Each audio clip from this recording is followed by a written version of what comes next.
100 રૂપિયાની દાળ તો વચ્ચે 100 રૂપિયા કોણ ખાઈ જાય છે એ બાબતે પણ આવનાર દિવસોમાં લડવું પડશે.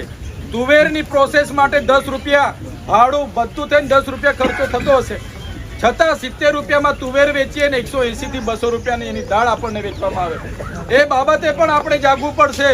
તો વધારે વિશેષ નથી કહેતા, પણ અમે અહીંયાથી હવે પોલીસ સ્ટેશનના જે પણ તપાસ અધિકારી છે, પીઆઈ પીએસઆઈ ને હમણાં મળવા જઈએ છે અને આમાં જે કલમો એમણે માત્ર જે કલમો હળવી નાખી છે, હમણાં વકીલશ્રીઓને અભ્યાસ એફઆઈઆર ની નકલ મળે એટલે હું કરાવું છું, અને જે કલમો બાકી છે એ સપ્લિમેન્ટરી દાખલ કરવા માંગે છે કે કેમ.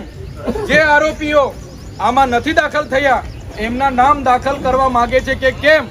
અમે જાણી લઈએ છીએ, અગર નહીં દાખલ કરશે અને આ ખેડૂતને ન્યાય નહીં મળશે તો સાથીઓ 5 દિવસ પછી અમે તમને આહવાન કરીશું